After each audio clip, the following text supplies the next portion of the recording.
ওর টাকা পাঠাইছে বিকাশে, আর ও বড়দের মতো ওই ফার্স্ট ভিডিও আপলোড দিচ্ছে। ছাত্রদের বিপক্ষে ভিডিও বানান প্রীতি, টাকা দেন আফ্রিদি।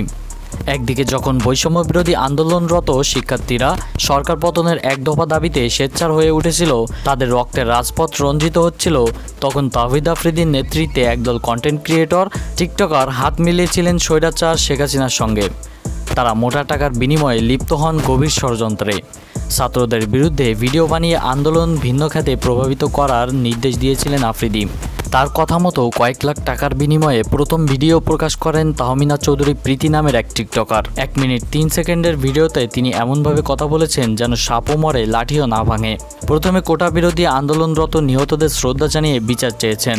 এরপর পতিত সরকারের লিখে দেওয়া বুলি আওরান, যেখানে প্রীতি মেট্রো স্টেশন ফুটওভার ব্রিজের জন্য আবেগে ভেসেছেন।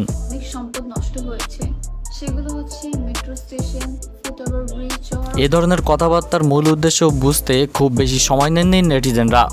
ফলে শেখ হাসিনার দেশ ছেড়ে পালানোর পর প্রীতির বাড়িতে হামলার ঘটনা ঘটে, যেটির ভিডিও প্রকাশ করেন তিনি। সেখানে দাবি করেন বিনা কারণে ছাত্ররা তার বাড়িতে ভাঙচুর করছে। তবে প্রীতির বাড়িতে ভাঙচুরের কারণ জানিয়েছে কন্টেন্ট ক্রিয়েটর আরিস ফাহিম চৌধুরী। তার দাবি অনুযায়ী ছাত্র আন্দোলনের বিপক্ষে প্রথম ভিডিও বানান তিনি। এজন্য তৌহিদ আফ্রিদির কাছ থেকে বিকাশের মাধ্যমে মোটা অঙ্কের টাকাও পান। এ কারণে এই টিকটকারের বাড়ি ভাঙচুর করা হয়।